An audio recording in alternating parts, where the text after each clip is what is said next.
Вітання глядачам телеканалу ТС1. В ефірі програма «Ваше здоров'я», в рамках якої говоримо про профілактику та лікування різних патологій і не тільки.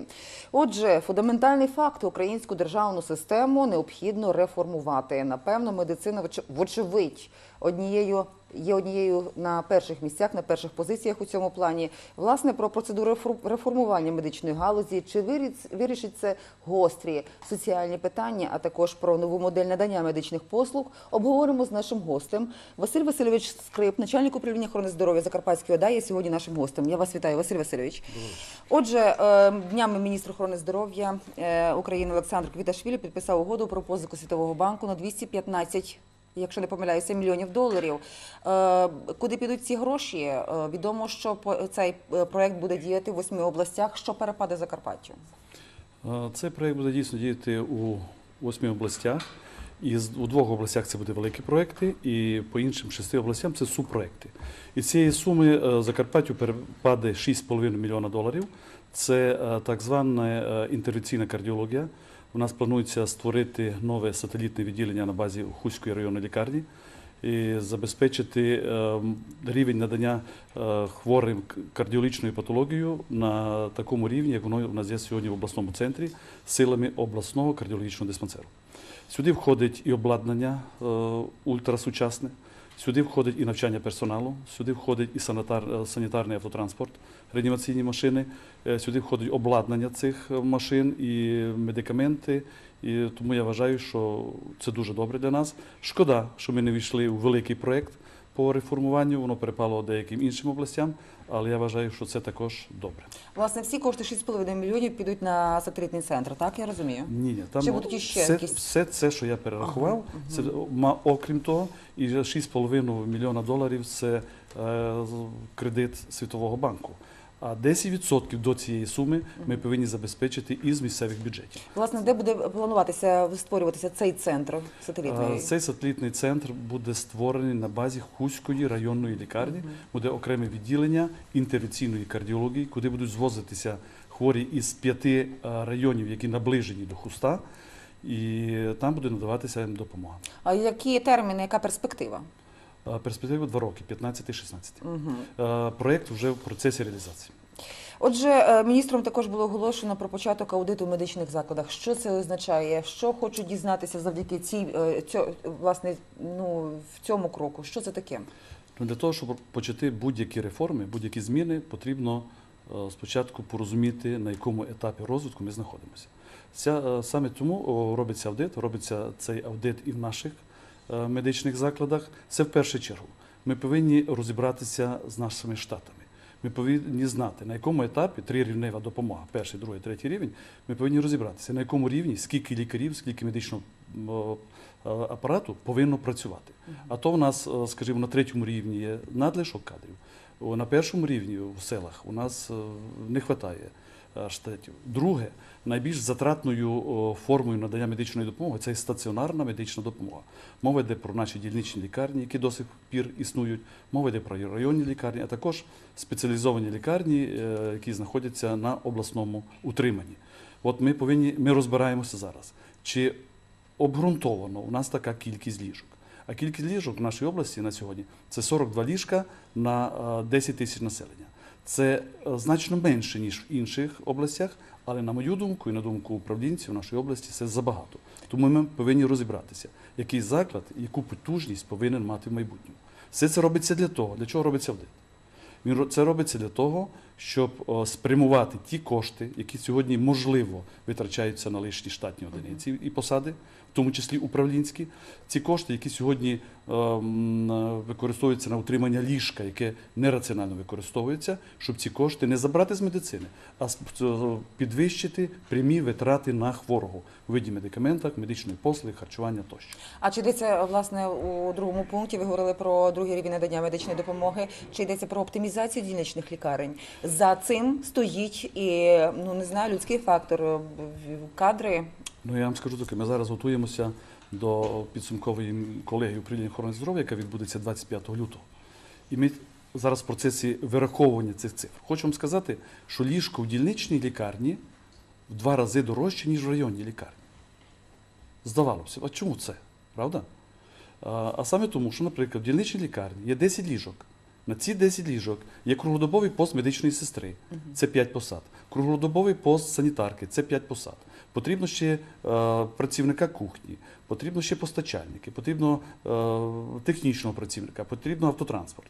Представляєте, скільки там коштує одне ліжко?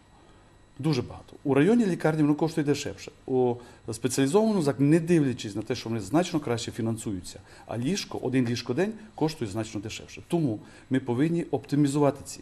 Але це можливо лише при одній умові, якщо ми домовимося з громадами. Якщо ми, медики, органи влади, пояснимо громаді про те, що ту чи іншу лікарню, той чи інший медичний заклад стаціонарний не потрібно утримувати, а потрібно ці кошти спрямувати на розвиток, в першу чергу, первинної медико-санітарної допомоги. Я б сказала, прийдеться переконувати навіть. Переконувати. Один- І не один раз. Так. Без цього, якщо ми не зацікавимо громаду, якщо ми це не пояснимо і не переконаємо, ніякі реформи і зміни, оптимізації проводити ми не будемо. Давайте до первинної ланки. Ви сказали, що, власне, не вистачає працівників, так, на первинній ланці. Фельдшерів, медсестер, я розумію, так? Чи це лікарів загальної практики? І лікарів також. Так. Лікарів. Чому? У нас же ж, наскільки мені відомо, медичний факультет почав випуск серйозний, так, велику кількість сімейних лікарів. Медсестер випускають і фельдшерів коледжі, їх 2 в Закарпатській області, 3. Чому такий не вистачає кадрів там, де вони саме дуже потрібні? Кадри потрібно мотивувати, їх потрібно утримувати. І утримувати не силою, а потрібно створювати умови про те, щоб лікар на селі захотів там проживати, розбудовувати свою сім'ю і працювати на цьому у селі. Правда? Тому Як тут працювати в цьому напрямку? випуск іде, Так. розподіл села йде, а доїзд людина, яка направлена в село, на превеликий жаль, тим чи іншим шукає законну причину для того, щоб змінити місце направлення і залишитися в районі або в місті. Чи буде щось плануватися в цьому напрямку, щось змінити, покращити ситуацію? Я думаю, що реформа це ж те, що залежить від медицини. Ми повинні, по-перше, привабливість цієї посади сімейного лікаря повинна бути значно збільшена. За рахунок збільшення заробітної плати і за рахунок гарних умов праці. Це значить приведення до норми стабелем оснащення медичних закладів на селі. Це, що стосується медицини. З іншого боку, органи влади повинні надати квартиру, повинні надати, навірно, ділянку земельну і зробити таку соціальну інфраструктуру на селі, щоб лікар не мав мотивації виїжджати і шукати інше місце роботи. Та й село було зацікавлено тримати хорошого лікаря, так? Ну, звичайно. У власному цьому.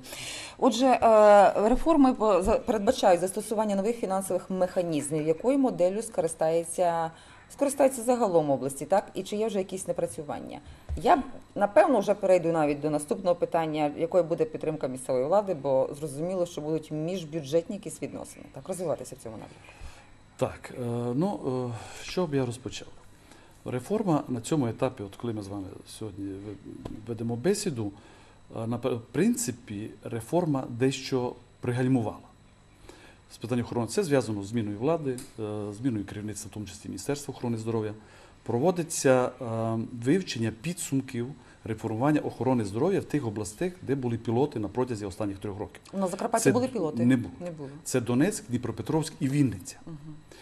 Поки що однозначного визнання позитивною цю практику немає цього. Тому ми зараз розбираємося. А як продовжувати? На сьогоднішній день зрозуміло, та реформа, яка була розпочата, в тому числі в нашій області, створення центрів первинної медико-санітарної допомоги, централізація швидкої медичної допомоги і інші речі, ми вважаємо так само в області, що всі ці речі, які були зроблені, їх потрібно розвивати і закріпити. Але як рухатися далі? Зараз ми з одної сторони чекаємо, оскільки конкретних директив з центру немає, а з другого боку ми розуміємо, що чекати так довго не можна. Тому ми розпочали. З одного боку, те, про що ми з вами говорили, да? Це оптимізація структури з метою пацієнтоорієнтованості нашої медицини, а з другого боку, зрозуміло, нам потрібно покращити фінансування. Фінансування бюджетне є лише таке, яке воно є. Воно не збільшиться. Держава, казна пуста. І вище тієї цифри, які ми сьогодні маємо, а це 615 мільйонів гривень на рік для охорони здоров'я області, більше нам ніхто нічого не дасть. Не варто розраховувати, так? Тому нам потрібно працювати над альтернативними джерелами фінансування охорони здоров'я. Да? З одної сторони оптимізувати, з другої сторони альтернативу. А що це таке? Це платні послуги. Ми сьогодні повинні чітко розібратися, що в наших закладах безкоштовно для хворого, Так. а що за гроші. Не можуть сьогодні в закладах охорони здоров'я ходити тіньові гроші, які незрозуміло звідки беруться і куди даються, які не оподатковуються, і взагалі по великому рахунку вони за межею закону. Тому платні послуги повинні бути чітко розроблені, узаконені, скалькульовані і повинні платитися. З цих коштів повинні утримуватися і штати, з цих коштів повинні платитися податку. Це перше. Платні послуги. У всіх закладах повинні бути благодійні фонди. У нас в області також є і люди, є юридичні особи, які Благодійники маєте на увазі, так? Приватні особи. які хочуть передати, допомогти охороні здоров'я. Для того, щоб вони не просто так передавалися, вони повинні переходити через благодійні фонди. Чому? Бо ті кошти, які будуть йти через благодійні фонди, це кошти, які контролюються. Третє. Нам потрібно згадати про лікарняні каси. Лікарняні каси в наших закладів, вони декілька років тому запрацювали, а потім якось ми відійшли від цього питання. Ми повинні повернутися до цього питання, ініціювати, починаючи з бюджетної сфери. І четверте. Ми повинні активізувати роботу по добровільному медичному страхуванню. Це як перший крок до обов'язкового медичного страхування. Ми повинні пропагувати страхування. Без цього, зрозуміло, весь світ іде шляхом страхування, а оскільки нема закону про обов'язкове медичне страхування, ми повинні плотно зайнятися добровільним медичним страхуванням. Шукати серйозні компанії, можливо, створювати наші обласні компанії, а не загальноукраїнські, регіональні, так? Я думаю, що нам потрібні регіональні, для того, щоб ми мали свої кошти, мали кошти в області і змогли за наших пацієнтів заплатити і в центральних, а можливо і на лікування за кордоном. Добре, питання про те, чи можливо залучити в лікарню, так, в медичний заклад гроші бізнесу. Великого не знаю, чи можна казати про Закарпаття, гроші бізнесу. Можна залучати? Є таке, є якісь, передбачають перспективі? Можна, я вам скажу, на теренах області у нас таке є, правда? У нас є і апарати КТ, і магнітоядерний резонанс, і в нас лабораторії є. Так що певний бізнес в медицині крутиться, але зрозуміло, розумієте, бізнес в галузі охорони здоров'я – це є не зовсім ліквідний бізнес. І це той бізнес, який не зразу прибуток не приносить. Це не аптечний бізнес. Зрозуміло. Ще одне питання. Що таке платні послуги? У цьому блоці, як ми обговорюємо, так, платні послуги, що буде входити, про що ви говорите? Дивіться, я вам на прикладі... Це УЗД чи якісь, не знаю... давайте я вам скажу, на прикладі Мукачівської центральної районної лікарні, вони, верстаючи кошторис на цей рік, вони вирішили, скажімо, медикаменти, взяти повністю на бюджет медикаментозне забезпечення хворих, які знаходяться на стаціонарному лікуванні. Повністю. Людина, яка лягає в стаціонар, медикаменти не купує. Але разом з тим в закладі працює 8 УЗІстів, лікарів ультразвукової діагностики. І було визначено, один лікар ультразвукової діагностики працює безкоштовно для пільгової групи населення і для тих, хто знаходиться в стаціонарі. Всі інші, оскільки всі ми добре знаємо, і так люди приходять, наплив великий, так. Правда? Тому всі інші 7 спеціалістів на 7 апаратах працюють як платні послуги. Людина приходить, офіційно платить в касу і одержує послуги. Що показала така практика? Доцільність, доречність, вона у позитиві? По-перше, це все прозоро. Все прозоро. Ми сьогодні зрозуміло, що медицина недофінансована. І ми на регіональному рівні повинні визначити, а що в нас буде гарантований рівень надання медичної послуги. Це швидка медична допомога, це соціальні хвороби, це педіатрія, інфекційні хвороби і так далі. Все інше, на превеликий жаль, ми повинні або доплачувати з тих резервів 4, які я вам назвав, так, або за рахунок фізичних осіб. Телефон студії 616191. Телефонуйте, ставте свої запитання. Сьогодні говоримо про реформування медицини, про наступні кроки, про перспективу з начальником управління охорони здоров'я Закарпатської ОДА Василем Скрипом. Василь Васильович, отже, залізнична лікарня міста Ужгорода передана на баланс міста, так? Буде фінансуватися з бюджету міста Ужгорода. Але ж запропонують, напевно, бюджет наполовину менший, аніж залізнична лікарня мала в минулому. Як в такій ситуації бути? Ні, ну, по-перше, якщо спасибі вам за запитання. Але історична якась така нотка. Спасибі вам за запитання. Ну, коли щось міняється, воно завжди страшно. Коли ти не знаєш, що буде завтра, завжди страшно. Як би не було погано сьогодні, але хай буде погано завтра, але хай воно буде, правда? Мова йде не лише за Ужгородську железнодорожну лікарню. Згідно закону України про бюджет на 2015 рік, 4 железнодорожні лікарні, які функціонують на теренах Закарпаття, перейшли в відання місцевої влади. Це Ужгородська железнодорожна лікарня, Сечопська, Мукачівська і Королівська. Железнодорожні, ці 4 лікарні перейшли на баланс і на утримання місцевих громад, в тому числі і Ужгородська. Тому зараз вже є роз'яснення, спільний наказ міністра охорони здоров'я і міністра інфраструктури, де закладено механізм передачі цих закладів через місцеві сесії, їх фінансування і на протязі першого півріччя і передача всього майна. Будівельного майнового комплексу також передача місцевим владам. Що стосується фінансування. Фінансування дуже погано і дуже недостатньо. Воно є на рівні 2014 року. От яке було фінансування в цих лікарнях в 2014 році, рівно така сума перейшла на 2015 рік. Але це мізер.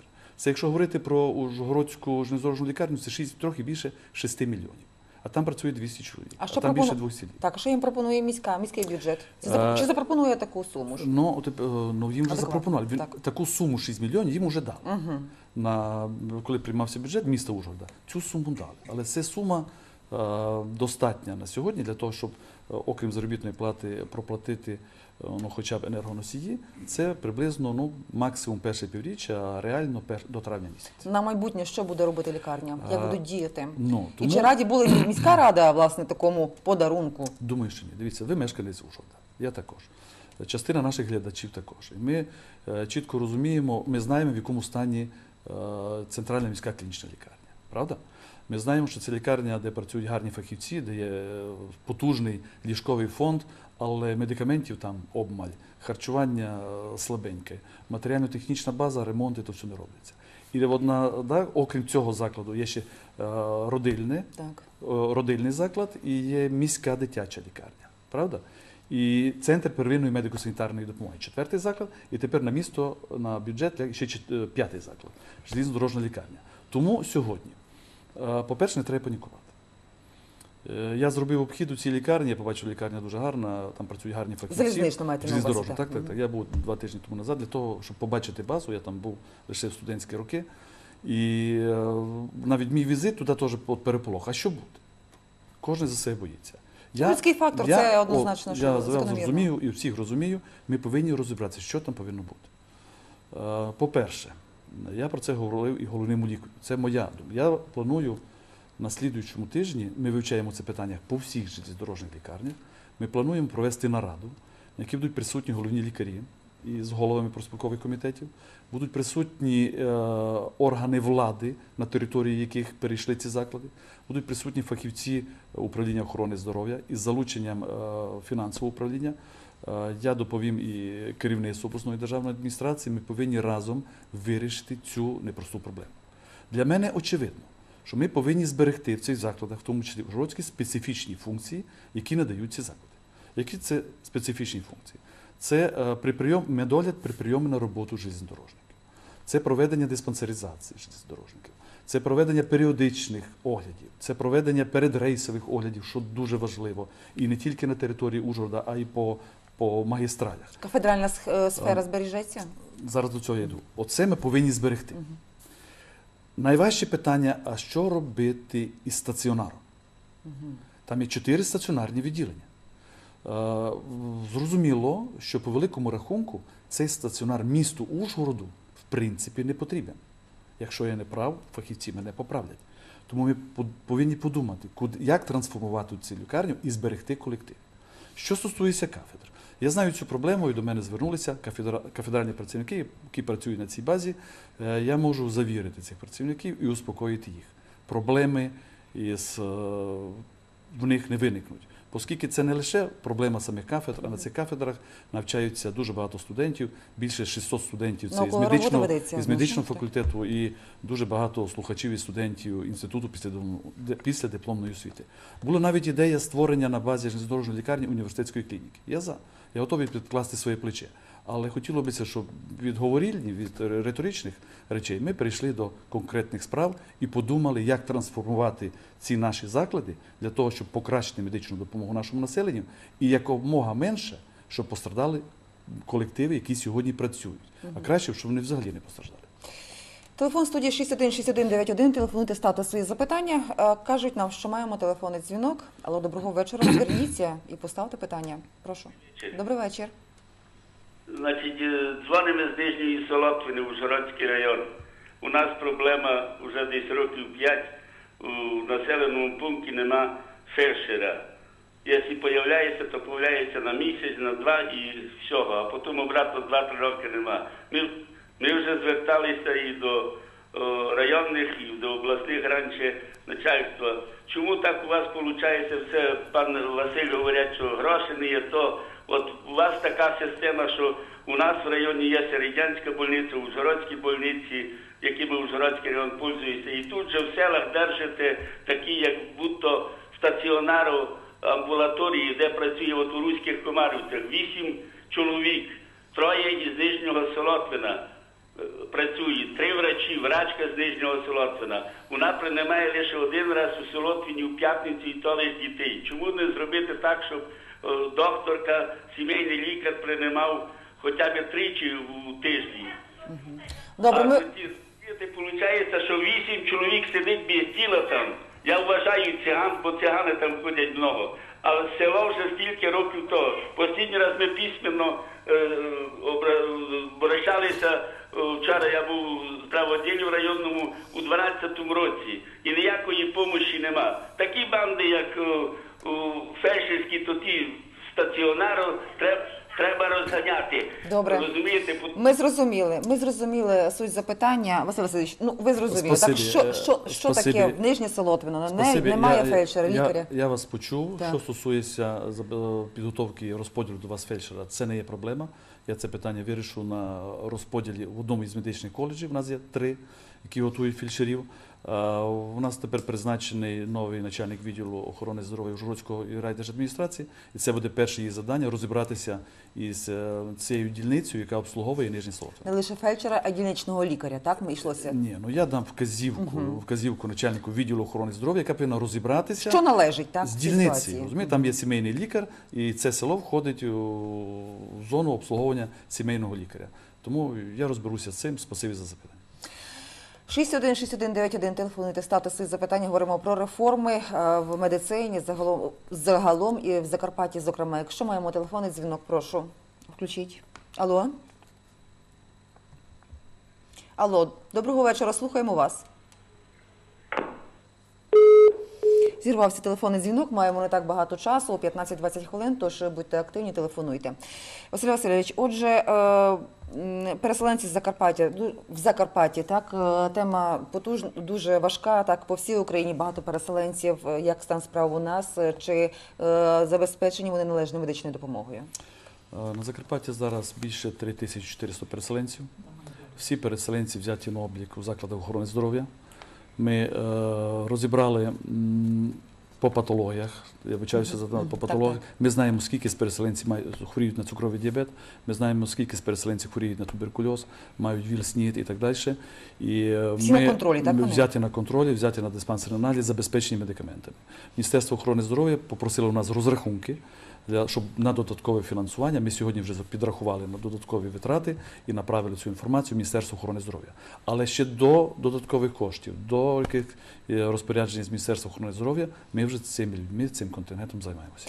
Наступне питання про військовослужбовців, лікування, реабілітація тих, хто побував в зоні АТО. Що з ними? Чи можуть вони лікуватися в загальних закладах медицини, так, в загальній мережі медичної області? І чи не буде якихось виникати питання там, з оформленням документації, що вони справді лікувалися, були в зоні АТО? Бо кажуть, що повинні лише у військових госпіталях, так вони лікувалися? Це не просте запитання. Ага. Ми на сьогодні прекрасно розуміємо, що ми вже маємо обслуговуємо учасників АТО, а в майбутньому, я так надіюся, через декілька тижнів їх буде ще значно більше в зв'язку з тим, що 128-ма бригада, як ви знаєте, так, наша вийшла. Частково вийшла, так, із ну, оточення. практично всі вийшли, є там певні втрати, вони всі повернуться до нас додому, і ми потрібно їм надати допомогу, оздоровлення, обстеження і таке все інше. Ми готуємося, робимо резерв ліжкового фонду, резерв медикаментів, ми будемо готові. Єдине, що ми у наших цивільних органах охорони здоров'я можемо обслуговувати тільки по направленню відомчої медицини, тільки по направленню з військового шпиталя, по направленню військової роти, яка є в місті Ужгороді, або по направленню командира тої чи іншої частини. У нас є два додзвонювачі. Давайте включаємо перший дзвінок. Алло, доброго вечора. Слухаємо вас. Прошу. Алло, доброго вечора. Просимо перемкнути на другий канал. Алло, доброго вечора, слухаємо вас.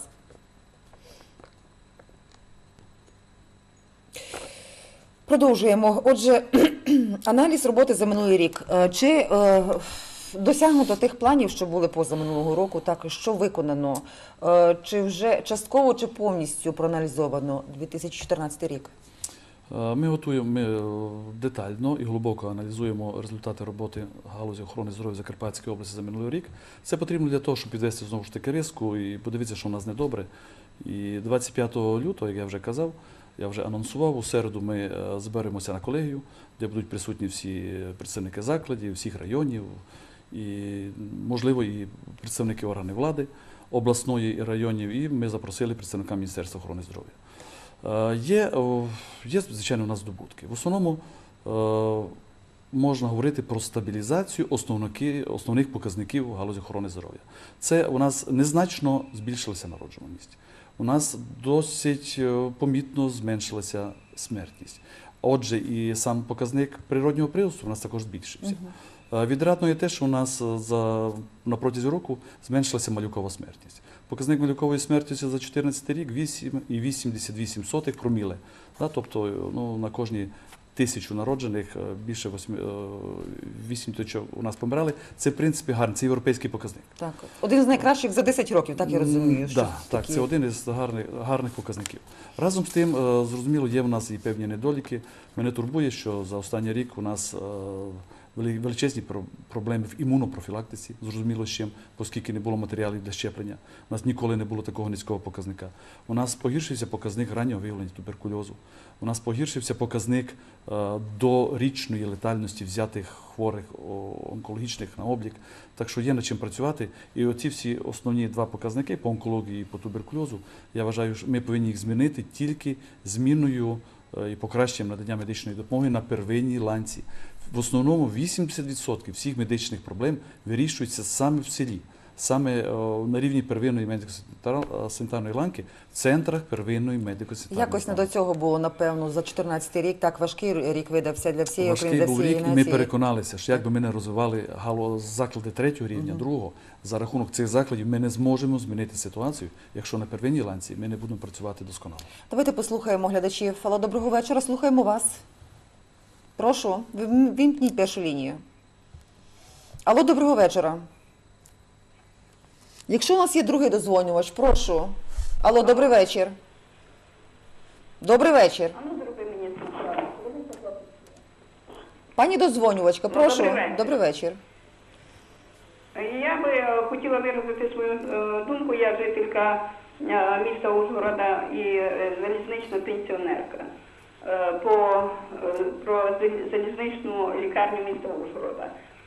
Вибачте, але там такий хороший колектив, вже дуже досвідчений і непогані умови. Як це можна сказати, що в такий час, в якому зараз Україна знаходиться, коли до нас прибувають люди, коли люди хворіють, тому що стрес страшний, і говорити, що така лікарня не потрібна, то ви мені вибачте, коли людина приходить, частіше всього, якщо треба класти, дуже рідко, що можна зразу попасти на ліжко в лікарню. Треба чекати, тому що нема місця. І говорити, що лікарня не потрібна, то ви мені вибачте, то треба це дуже добре подумати. Найпростіше все закривати. І десь сказати, що там фінансування нема. Краще в такий час людям треба більше допомагати і думати. Добре, вдячні вам за зауваження. Прошу, Василь Васильович, маєте коментар? Спасибо за вашу думку. Я думаю, що ви мене неправильно порозуміли. Мова не йде про закриття. Справа в тому, що факт стався. Железнодорожні лікарні, які фінансувалися, були на балансі Міністерства інфраструктури, вже нема. Їх передали на місцеві бюджети. І ми повинні вишукати ці кошти для того, щоб зберегти цей заклад. Тому, можливо, він повинен трансформуватися в якусь іншу структуру, яка сьогодні дуже необхідна місту і області. Ось про це я говорив. Що нам потрібно у такому виді, як сьогодні зараз є железнодорожна лікарня, адже хіба ви не знаєте, що напроти декількох останніх років железнодорожна лікарня бідує. І вона просто виходить, фінансується за рахунок добровільного, так званого добровільного медичного страхування. Всі працівники желізної дороги були добровільно в плановому адміністративному порядку застраховані у страхової компанії «Нефтегазстрах». І сьогодні це йде. І я не проти, якщо цей варіант... Стаціонар, Василь Васильович, збережеться чи ні? Йшлося майже про це. Стаціонар збережеться, але я не переконаний, що в такому виді, як він є сьогодні. Добре. Якщо я скажу вам, що я в цьому переконаний, кінці то кінців, все залежить не від мене. Я начальник обласного управління, я можу дати методичні рекомендації місту. Я нічого своїм наказом, своїм рішенням, я нічого змінити не можу. Однак я людина, яка повинна дбати за медичну допомогу області, я повинен надати свої рекомендації. Я обов'язково поражуся з усіма сторонами, з усіма представниками, в тому числі з колективом. І ми зробимо так, як я сказав. Спасибі. На зв'язку маємо ще телеглядача. Місто Хустило, доброго вечора, слухаємо. Будьте добрі, скажіть, коли буде в Хусті кабінет гемодіаліза? Добре, Дякую. вдячні вам за запитання. Значить, сателітне відділення гемодіаліза в Хусті, воно, в принципі, відкрите, однак сьогодні по технічним причинам воно не працює. Там є цілий комплекс технічних проблем, які є в стадії вирішення, і я знаю про цю проблему. Я думаю, що ми це вирішимо. Там проблема, розумієте, є штучні нирки, є серйозний контингент, є, в принципі, спеціалісти, але в Хусті є проблеми з водою, з очисткою води. А основним елементом при гемодіалізі це є велика кількість якісної води. Якщо цього елементу немає, то проводити гемодіаліз небезпечно. Ми це вирішуємо. І я вважаю, що в першому півріччі ми це вирішимо. Приймаємо наступний дзвінок. Алло, доброго вечора, слухаємо вас. Алло, добрий вечір. Добрий. Добрий вечір.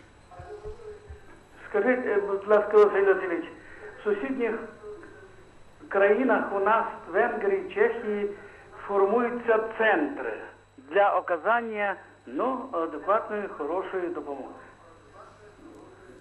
Як ви на це дивитеся? Я позитивно. Я дивлюся на це позитивно. Я взагалі вважаю, що кількість центрів у нас повинно збільшуватися. Скажімо, травматологічний центр, ендокринологічний центр.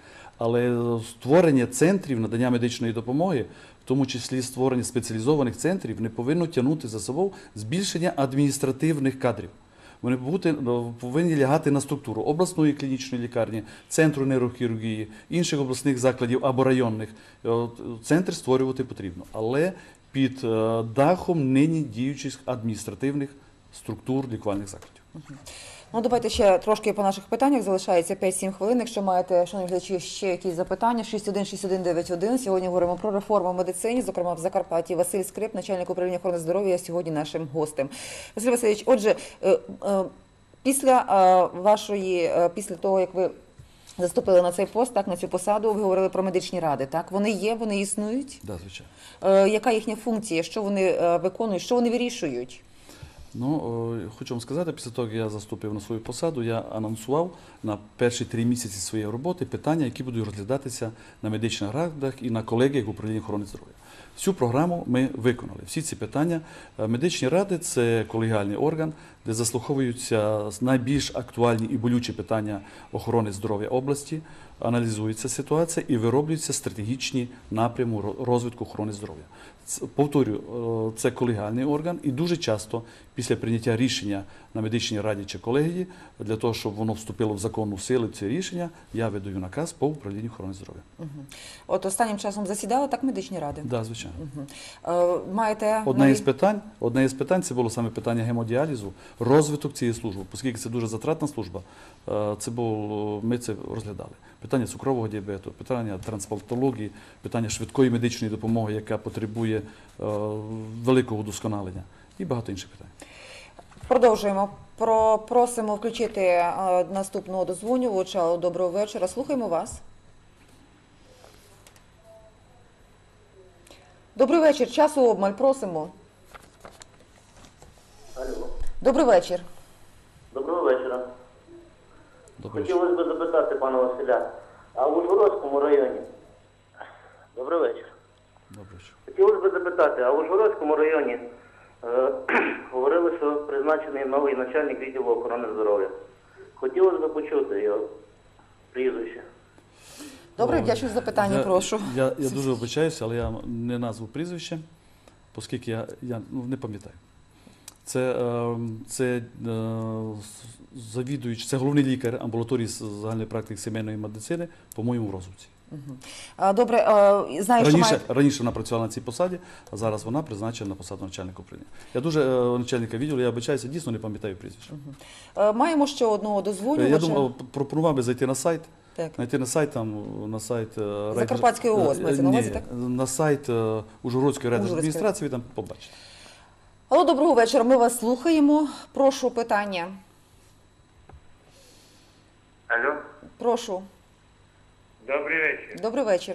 В темпі, якщо можна. До вас звертається громада із Виноградівщини, село Виряці, село Горбків. Просимо. Починаючи з 2011 року, наша сільська рада виділяє кошти на утримання амбулаторії в селі Виряча, а також на ФАП у селі Горбка. У 2011 році ми виділили 100 тисяч на медицину, потім 50, 30. Но наша амбулаторія, на превеликий жаль, знаходиться без опалення.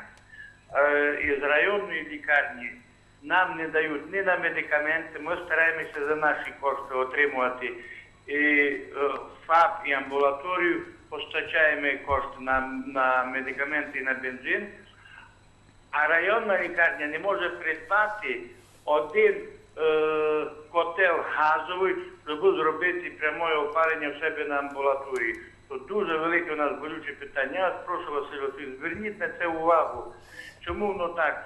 Ми свої кошти сільської ради перераховуємо на утримання, утримуємо і швидка машина медична, щоб було забезпечена бензином і медикаментами. А районна лікарня не може придбати один котел, щоб забезпечити опалюванням амбулаторії у селі Виряча. Пане глядачу, ми дуже вдячні вам за запитання. Просимо. Спасибі. Можна Василь Васильович, прошу. Що я скажу? Районна лікарня до цього не має ніякого відношення, оскільки фінансування йде з відділу охорони здоров'я Виноградівської РДА. Але, шановні землячі, я вас просто попрошу письмово звернутися до мене з цих питань. Зараз йде розподіл залишків на капітальні видатки, які повинні бути затверджені, я думаю, 5 березня на сесії обласної ради. І цілком можливо, що ваші проблеми ми могли б включити на розгляд сесії обласної ради. Для цього потрібно звернення на моє ім'я і повинно бути кошторис на ті роботи, які ви хочете зробити. Якщо міняти, там, скажімо, якісь зробити роботу в котельні, обов'язково кошторис і звернення на моє ім'я. Василь Васильович, обриваються телефонні лінії з того приводу, що ви в нас сьогодні в студії. Напевно, дуже багато виникає у глядачів питань, тож сподіваємося на зустріч в майбутньому з вами. Да, будь ласка. Я вважаю, Гарно. що така велика активність це говорить про те, що не все в порядку у нас в галузі, і практично охорона здоров'я турбує всіх, бо всі мають і в радості, і в горі причетні до цієї роботи. Я вам дуже вдячна за цю розмову. Спасибі. Дякую гарно. Спасибі, здоров'я всім. Нашим глядачам кажу таке, що ми за тиждень вже зустрінемося в цій студії, тож до побачення і нехай щастить.